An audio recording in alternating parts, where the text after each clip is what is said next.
खबर यह कि अमेरिका और ईरान वार्ता पर सस्पेंस बरकरार है। ईरानी विदेश मंत्रालय ने कहा कि वार्ता का कोई प्लान नहीं है। व्हाइट हाउस की प्रवक्ता लेविट ने कहा ईरान से वार्ता होगी। ईरानी प्रतिनिधिमंडल इस्लामाबाद में मौजूद है। अराची और इस्माइल बकाई इस्लामाबाद में मौजूद है, यह कहा जा रहा है।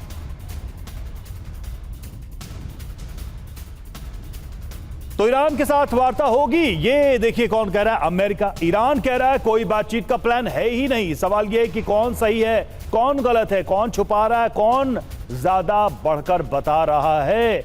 वार्ता 2.0 होगी या नहीं, इस पर सस्पेंस बरकरार है।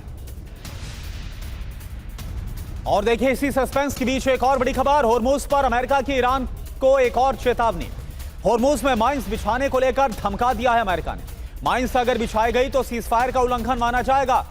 अमेरिका की युद्ध मंत्री पीट हेगसेथ ने कहा ईरान माइंस बिछाने की कोशिश बिल्कुल ना करे।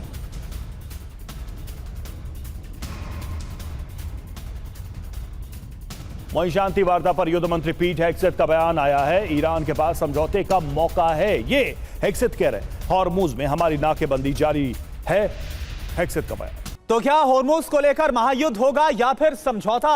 जैसा दावा पीट हेगसेथ की तरफ से, जैसी धमकी से कहना ज्यादा बेहतर है। होर्मुज पर महायुद्ध, दावा क्या? होर्मुज में छोटी बोट से माइंस लगातार ईरान बिछा रहा है। ईरान होर्मुज से शिप को गुजरने दे नहीं रहा। 5 जहाज पर हमला किया गया, 2 जहाजों को जब्त कर लिया गया है ईरान की तरफ से। अमेरिका क्या चेतावनी दे रहा है? होर्मुज में माइंस बिछाई तो युद्ध विराम तोड़ देंगे। अगर ईरान नहीं मानेगा तो सख्ती के साथ फिर निपटा जाएगा। सख्ती तो आप समझ सकते हैं, यानी फिर से हमला। हमने नेवी कमांडर्स को पहले से यह आदेश दे दिया है, माइंस बिछाने वाली ईरानी बोट्स को नष्ट कर देंगे। अब जरूरी बात क्या है, होर्मुज के पास अमेरिका के 19 जहाज माइंस हटा रहे हैं। यह जो इस वक्त स्थिति है वो बनती हुई नजर आ रही है होर्मुज स्ट्रेट को लेकर, और यही वजह है कि दूसरे दौर की वार्ता हो भी पाएगी या फिर नहीं, यह अपने आप में एक बड़ा सवाल है। और देखिए हमारे साथ मनीष झा भी जुड़ चुके हैं। और मनीष, मैं सबसे पहले आप ही का रुख करना चाहूंगा। एक बात बताइए कि दावा तो इस बात का जरूर हो रहा है कि वार्ता होगी, हो भी की नहीं, इस बात को लेकर कोई कंफर्मेशन नहीं, क्योंकि ईरान से तो कुछ और ही खबरें सामने आ रही हैं। लेकिन होर्मुज को लेकर जो इस वक्त स्थिति है और जिस तरह से अमेरिका ने साल 2003 के बाद सबसे बड़ी तैनाती होर्मुज और उसके आसपास कर रखी है, आपको क्या आसार नजर आ रहे हैं? देखिए, ये बात तो है कि अब इसमें किसी को कोई संशय नहीं है कि जो हालात बन रहे हैं वो हालात दोबारा से जंग शुरू करने के बन रहे हैं, और उसके लिए दोनों पक्ष अपनी अपनी तरफ से ताल ठोकते हुए दिखाई भी दे रहे हैं। और अब सबसे बड़ी बात यह है कि बस केवल दोनों पक्ष ये चाहते हैं कि इसका दोष किस पर मढ़ा जाए। अमेरिका दुनिया को ये बताने की कोशिश कर रहा है कि देखिए हमने युद्ध रोककर सीजफायर किया, बातचीत करने की कोशिश की, लेकिन ईरान ने अड़ियल रुख अपनाया और इसीलिए हमारे पास युद्ध के अलावा कोई और विकल्प नहीं है। वहीं ईरान ये बताने की कोशिश में है कि अमेरिका पर किसी भी तरीके से भरोसा नहीं किया जा सकता, इसीलिए हम जंग कर रहे हैं और अमेरिका हम पर ज्यादती कर रहा है। लेकिन आज की तारीख में आप देखें तो कहां तो बात हो रही थी कि अमेरिकी राष्ट्रपति डोनाल्ड ट्रंप पाकिस्तान जाएंगे, वो जो है सो डील को साइन करेंगे।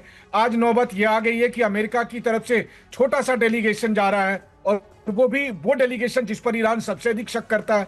याद करिए जब इस्लामाबाद में बात हो रही थी उपराष्ट्रपति जेडी वेंस के नेतृत्व में, उस वक्त क्या कहा गया था कि ये दोनों जो व्यक्ति हैं, जेरेड कुशनर और स्टीव विटकॉफ, उसको ईरानी सरकार की तरफ से ईरानी प्रतिनिधि कहते थे कि ये इजरायली एजेंट है। अब सोचिए अगर उस इजरायली एजेंट से बात करना हो तो फिर आप किस नतीजे की उम्मीद करते हैं?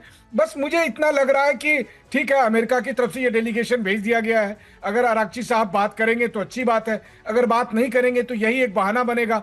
बाकी होर्मुज में जो स्थिति बनी हुई है वो बहुत गंभीर है। किसी एक बोट पर, ईरानियन बोट पर किसी अमेरिकन नेवी ने हमला किया और जंग शुरू हो जाएगी। तो जंग कभी भी शुरू हो सकती है।